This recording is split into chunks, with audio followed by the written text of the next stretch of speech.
네, 안녕하십니까, 광닭입니다. 지금 보고 계시는 건 제가 기르고 있는 애플 수박이고 지금 이제 잘 성장을 해 나가고 있습니다. 지금 저는 두 포기를 심었고 두 줄기씩을 받아서 총 4줄기를 지금 지주대로 올려서 재배를 하고 있는데요. 좀 전에 확인을 해보니까 두 줄기에서 세 번째 암꽃이 피었습니다. 즉, 첫 수정을 할 때가 됐다는 뜻입니다.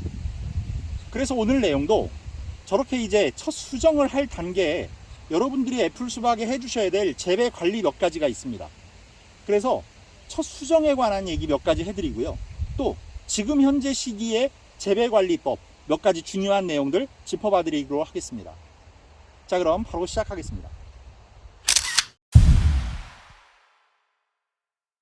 우선 애플 수박의 수정이라는 건 제가 세 번째 암꽃에서 수정을 시키시라고 말씀을 드렸어요. 그건 뭐 관리의 문제도 있고 또 이파리의 확보라는 차원에서도 의미가 있는 겁니다. 그렇다면 그 밑으로 피는 꽃과 열매는 다 제거를 해주시는 게 좋은데 아깝더라도 해주셔야 돼요. 열매가 이렇게 달린 암꽃을 보면 막상 이 가위가 잘 가지 않습니다. 그런데 여러분 그냥 과감히 따내십시오. 그래야 이파리 수가 충분히 확보가 돼서 잘 자라고 다른 이 위로 줄기들이 자라는데도 큰 문제가 없이 잘 성장을 해나갈 수가 있습니다. 그런데 보통 제가 뭐라고 얘기를 하냐면 15번째 마디 위에서 핀 꽃에 수정을 시키시라고 얘기를 합니다.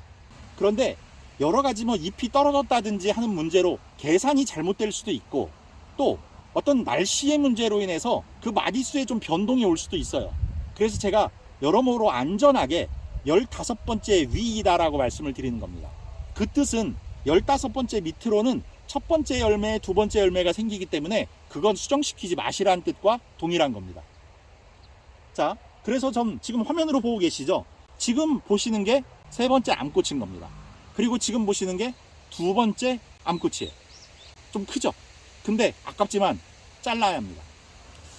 그래서 여러분들도 그 세 번째 암꽃에 이제 수정을 시키시면 되는데 어떤 구독자님이 이런 질문을 하셨어요. 15번째 밑으로는 모든 꽃과 열매를 다 제거하라고 하셨는데 그러면 암꽃이 피었을 때, 세 번째 암꽃이 피었을 때 수꽃이 없으면 어떻게 수정을 시키나요? 라고 물어보셨어요. 보통 암꽃이 피면 그 바로 앞에 마디와 그 바로 다음 마디에 수꽃이 따라서 핍니다. 얘들이 본능적으로 그렇게 수정률을 높이기 위해서 스스로 그렇게 하는 것 같아요. 그래서 걱정 안 하셔도 됩니다. 바로 전마디, 바로 후마디에 수꽃이 따라서 피니까 수정에는 별 걱정이 없습니다. 오히려 벌나비가 없어서 수정이 안 되는 걸 좀 걱정하셔야 돼요. 그렇다 보니까 여러분들이 이제 인공수정이라는 걸 해야 될 필요성이 생길 수도 있습니다. 근데 인공수정을 아무렇게나 막 한다고 되는 게 아니고요. 아침 6시에서 아침 8시 사이 늦게 해봐야 9시까지는 끝내시는 게 좋습니다. 너무나 해가 높이 떠버리면 그 꽃가루가 다 말라서 녹아 없어져 버려요. 자, 그러니까 그 시간이 중요하다는 거 잊지 마시고 그 다음 수정을 하실 때는 수꽃을 떼서 수술을 가지고 암술에 발라주시는 방식으로 하는 건데 직접 수술을 이용하실 수도 있고 붓을 이용하실 수도 있습니다. 하지만 어떤 방식으로 하시건 간에 암술에 골고루 꽃가루가 묻도록 해주셔야 돼요. 안 그러면 불완전 수정이 일어나서 꽃이 떨어져 버립니다. 그러면 그 꽃은 이제 수정이 안 되는 거거든요. 그러니까 하나의 암꽃이 소중하니까 한번 수정을 시키실 때 그런 방법을 쓰셔야 되고 가장 좋은 건 어쨌든 벌나비가 좀 도와주는 겁니다. 그래서 그런 운도 좀 필요한 게 애플 수박 재배 같습니다.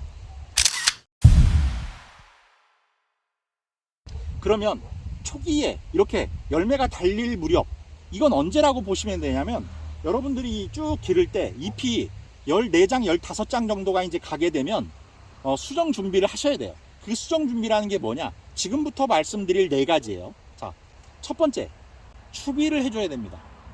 왜냐? 이제 열매를 달게 되면 많은 양분이 필요해요. 그렇기 때문에 그걸 미리 대비해 주는 겁니다. 그래서 줄기도 좀 실하게 기르고 잎도 실하게 기르고 열매가 달리면 바로 열매가 좀 튼실하게 자라고 꽃가루도 좀 잘 생기게 하고 그런 목적으로 추비가 지금 2단계에서 필요한데요. 추비를 어떻게 해주셔야 되냐면 우선 NK 비료를 쓰셔야 돼요. NPK가 있으면 NPK 주시는 것도 상관없지만 이 P라는 성분, 즉 인산은 지금 현재 들어가 봐야 별로 필요가 없습니다. 녹아 들어가질 않아요. 그러니까 NK 비료를 쓰시고 기왕이면 이렇게 열매를 다는 작물에는 칼슘이라든지 마그네슘 이런 것들이 좀 가미된 그런 추비 비료를 이용하시면 보다 성장에 좀 도움이 될 수 있으니까 그런 제품을 선정해서 추비를 하시면 되겠습니다. 그리고 방법을 보자면 이렇게 저는 원래 여기 한 군데에다가만 줬어요. 그런데 올해 지금은 이렇게 세 군데로 나눠줬습니다. 거리를 좀 두면서 분산을 시킨 거예요. 그 이유가 초반에 날씨가 좀 저온이 많아서 초세가 좀 약했어요. 그러다 보니까 다른 때 같으면 여기에 한 군데다가만 한 스푼을 듬뿍 줬을 텐데 잘못하다가 농도 장애가 올까 싶어서 세 군데로 나눠서 소량씩 이렇게 추비를 했습니다.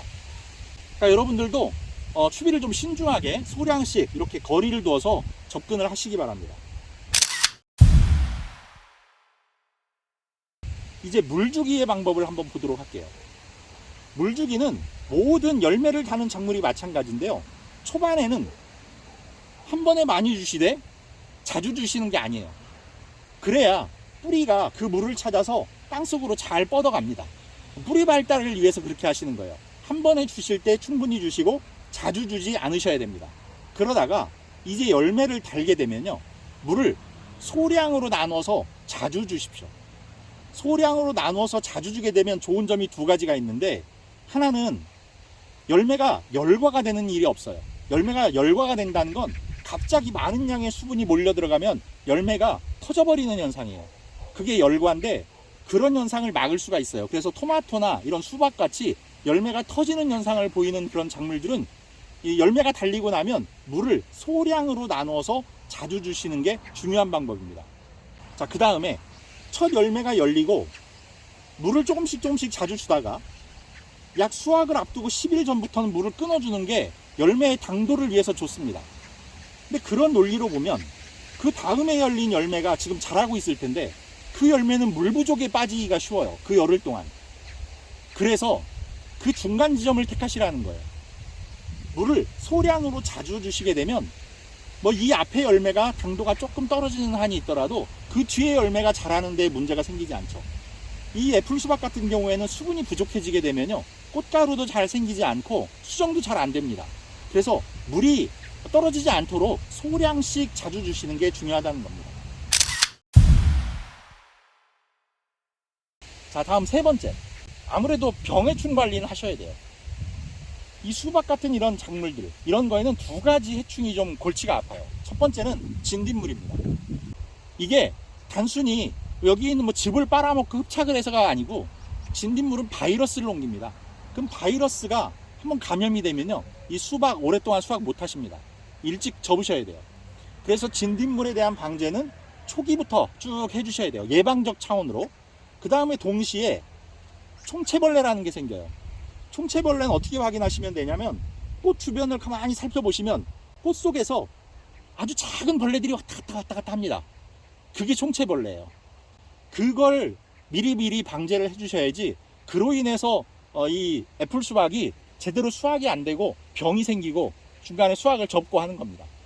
그래서 예방적 차원에서 지금 현재 진딧물이라든지 총채벌레가 안 보인다 하더라도 예방적 차원에서 일주일에 한 번 정도는 꼬박꼬박 해충 방제를 해주시는 게 필요합니다.